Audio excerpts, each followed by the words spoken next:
Good morning students. आज हम लोग फर्मेंटेशन के बारे में पढ़ाई करेंगे। फर्मेंटेशन को हिंदी में बोलते हैं किण्वन। फर्मेंटेशन मेनली एक एनारोबिक प्रोसेस है, अनॉक्सीय प्रक्रिया है, जिसमें सूक्ष्म जीवों की मदद से कोई भी जटिल कार्बोहाइड्रेट अल्कोहल या फिर अम्ल में परिवर्तित होता है। फर्मेंटेशन का सबसे पहले खोज लुईस पाश्चर ने किया था। लुईस पाश्चर ने बताया कि ईस्ट जो होता है वो अल्कोहल के निर्माण में सहयोग करता है। एडवर्ड बुशनर नाम के एक जर्मन केमिस्ट थे, उन्हें फर्मेंटेशन के क्षेत्र में कार्य करने के लिए नोबेल प्राइज मिला। उन्होंने खोजा कि अगर सजीव ईस्ट सेल का हम लोग उपयोग करें तब अल्कोहल का निर्माण होता है, लेकिन अगर ईस्ट का कोशिका मृत है तब भी अल्कोहल का निर्माण संभव है। उन्होंने ये खोजा कि ईस्ट में एक ऐसा एंजाइम प्रेजेंट रहता है जो कि फर्मेंटेशन में हेल्प करता है। उस एंजाइम को उन्होंने जाइमेज नाम दिया। फर्मेंटेशन के साइंस को जाइमोलॉजी बोला जाता है। फर्मेंटेशन मेनली अनॉक्सीय श्वसन का एक प्रकार है, एनारोबिक रेस्पिरेशन का एक प्रकार है। सारी सजीव कोशिकाओं में श्वसन की प्रक्रिया होती है। श्वसन की प्रक्रिया ऑक्सीजन की उपस्थिति में भी होती है और ऑक्सीजन की अनुपस्थिति में भी होती है। श्वसन की प्रक्रिया के लिए सबसे पहले ग्लाइकोलिसिस का प्रोसेस होता है। ग्लाइकोलिसिस के बाद फिर क्रेब्स साइकिल होता है। ग्लाइकोलिसिस मेनली साइटोप्लाज्म में होता है। किसी भी कोशिका के साइटोप्लाज्म में ग्लाइकोलिसिस होता है। उसके बाद माइटोकॉन्ड्रिया में क्रेब्स साइकिल होता है।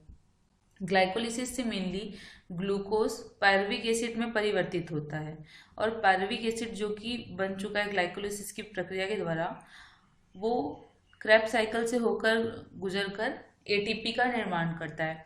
मेनली क्रेब्स साइकिल का जो मेन प्रोसेस है वो एटीपी का निर्माण के लिए होता है। ये माइटोकॉन्ड्रिया में होता है।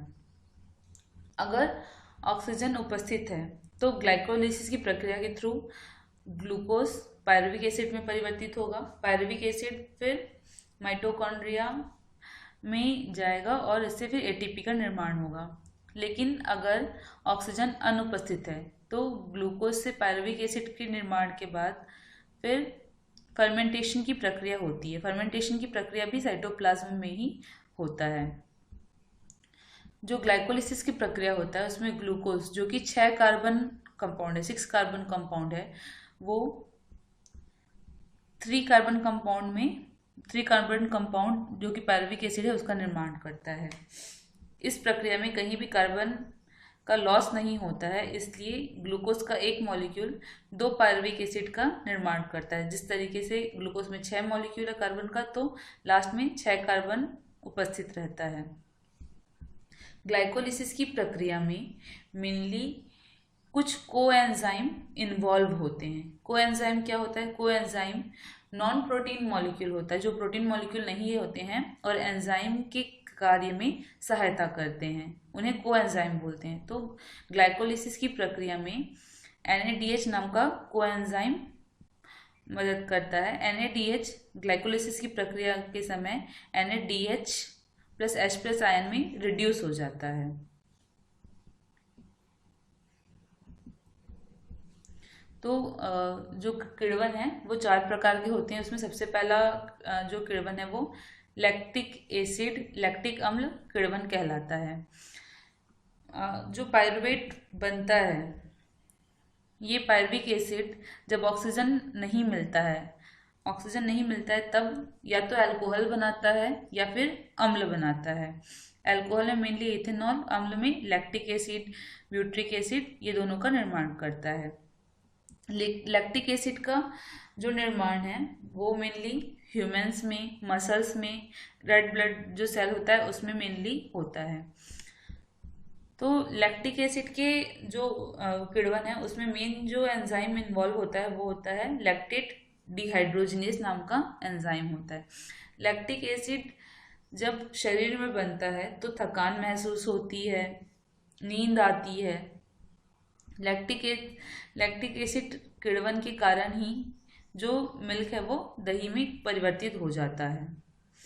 मेन जो बैक्टीरिया जो कि लैक्टिक एसिड फर्मेंटेशन में इन्वॉल्व होता है वो होता है लैक्टोबैसिलस। एंजाइम जो होता है वो लैक्टेट डिहाइड्रोजिनेज। तो ग्लूकोज से पायरुवेट बन गया ग्लाइकोलिसिस की प्रक्रिया के द्वारा।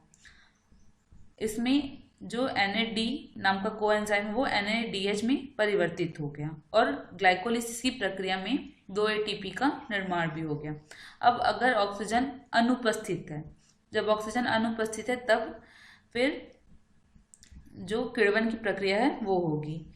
तो किण्वन की प्रक्रिया में मेनली मसल्स में रेड ब्लड सेल में लैक्टिक एसिड किण्वन होता है। तो 2 मॉलिक्यूल जो पायरुवेट का होता है वो लैक्टेट का निर्माण करता है। जो पायरुवेट होता है, पायरुविक एसिड होता है, वो 3 कार्बन कंपाउंड होता है और जो लैक्टिक एसिड होता है ये भी 3 कार्बन कंपाउंड होता है। मतलब पायरुविक एसिड से लैक्टिक एसिड में कन्वर्ट होने में कहीं भी कोई भी कार्बन का लॉस नहीं होता है। पायरुविक एसिड से लैक्टिक एसिड बनने की प्रक्रिया में मेनली जो लैक्टिक एसिड है उसमें हाइड्रोजन इन्वॉल्व होता है। मतलब लैक्टिक एसिड का जो फॉर्मूला होता है वो होता है CH3CHOH COOH। मतलब इसमें हाइड्रोजन इन्वॉल्व होता है। तो जो NADH जो कि ग्लाइकोलिसिस की प्रक्रिया में बना था, NADH ऑक्सीडाइज हो जाता है, वो NAD में परिवर्तित हो जाता है, NAD प्लस आयन में, और जो इसमें हाइड्रोजन रहता है वो लैक्टिक एसिड के साथ इन्वॉल्व हो जाता है। इसका मतलब कि जो NAD ग्लाइकोलिसिस की प्रक्रिया में रिड्यूस हुआ था वो फर्मेंटेशन की प्रक्रिया में ऑक्सीडाइज हो जाता है। ये NAD जो बन चुका है किण्वन की प्रक्रिया में वो वापस फिर से ग्लाइकोलिसिस की प्रक्रिया सुचारू रूप से आगे बढ़ाने के लिए फिर से ग्लाइकोलिसिस की प्रक्रिया में वापस चला जाता है।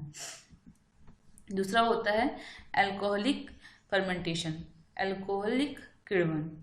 इसमें मेनली इस किण्वन में मेन जो एंड प्रोडक्ट होता है, लास्ट में जो बनता है वो अल्कोहल और कार्बन डाइऑक्साइड होता है। पायरुविक एसिड जो होता है वो पहले एल्डिहाइड में टूटता है, एल्डिहाइड के बाद फिर वो फाइनली इथेनॉल में इथेनॉल बनता है। इसमें एसिड डिकार्बोक्सिलेज नाम का एंजाइम जो है वो कार्य करता है और अल्कोहल डिहाइड्रोजिनेज नाम का एंजाइम मेनली इन्वॉल्व होता है। इस प्रक्रिया में ग्लूकोज पायरुविक एसिड में कन्वर्ट हो जाता है ग्लाइकोलिसिस की प्रक्रिया के थ्रू। अब ऑक्सीजन अगर नहीं मिलता है तो फिर से इसमें किण्वन की प्रक्रिया होती है। किण्वन की प्रक्रिया में जब पायरुविक एसिड से कार्बन का मॉलिक्यूल निकल जाता है तो वो एसिटैल्डिहाइड में कन्वर्ट हो जाता है।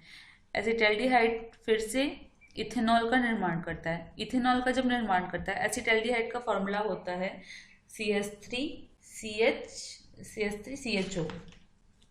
ये एसिटैल्डिहाइड का फॉर्मूला होता है। अब एसिटैल्डिहाइड के फॉर्मूले के बाद फिर इथेनॉल का फॉर्मूला होता है CH3CH2OH। इसमें एक हाइड्रोजन की आवश्यकता होती है।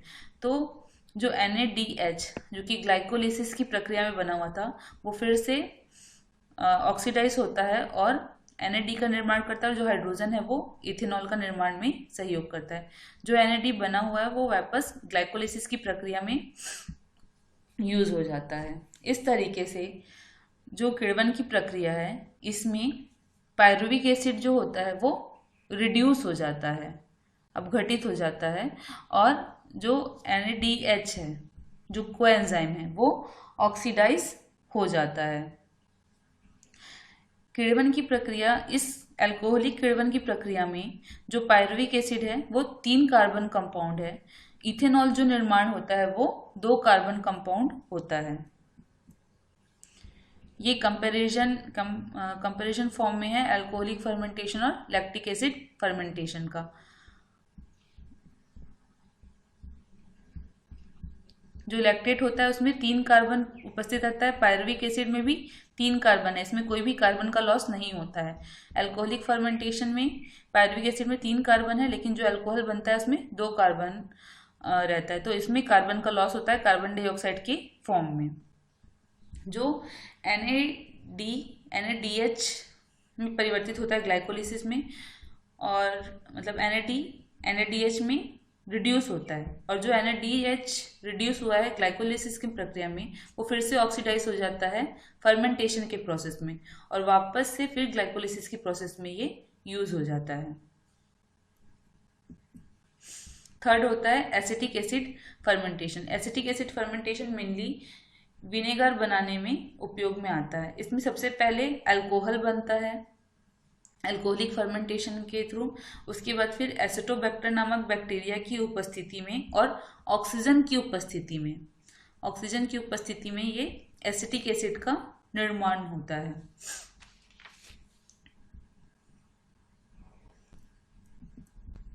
उसके बाद फिर butyric acid fermentation. Butyric acid fermentation mainly clostridium नामक जीवाणु से रिलेटेड होता है। क्लोस्ट्रीडियम ही मेनली ब्यूट्रिक एसिड का फॉर्मेशन करता है।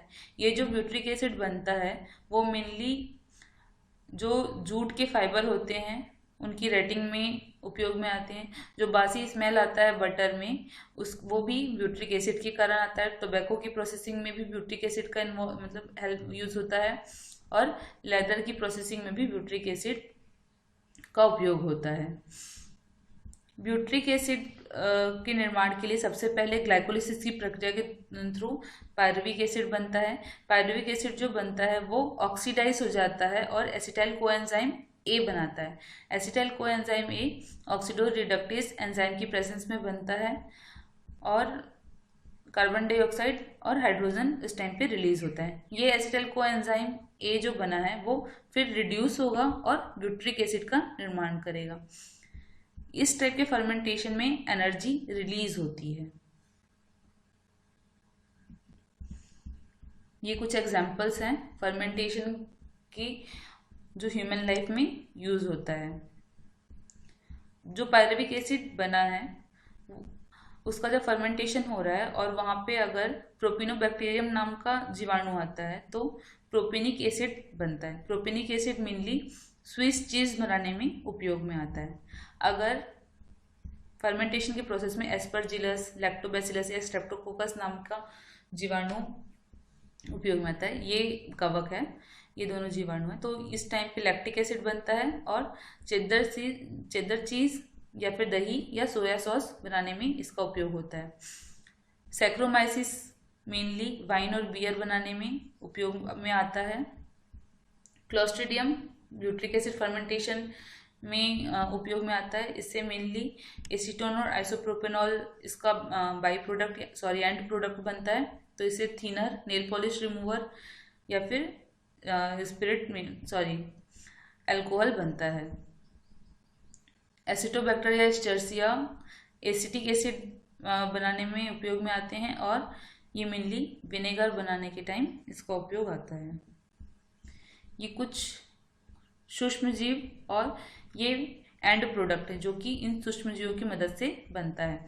तो फर्मेंटेशन की हेल्प से ऑर्गेनिक एसिड बन सकता है, अमाइनो एसिड बन सकता है, कुछ विटामिन भी फर्मेंटेशन की प्रोसेस से सिंथेसाइज हो सकते हैं, सॉल्वेंट डिसॉल्व करने वाले कंपाउंड भी बन सकते हैं, एंजाइम भी फर्मेंटेशन की प्रोसेस से बनता है, और कुछ एंटीबायोटिक्स जो रहते हैं वो भी फर्मेंटेशन की मदद से बन सकते हैं। उसमें पेनिसिलिन भी एक है, स्ट्रेप्टोमाइसिन, टेट्रामाइसिन, निस्टेसिन, ये सब मेनली जो एंटीबायोटिक है ये फर्मेंटेशन की हेल्प से बनता है।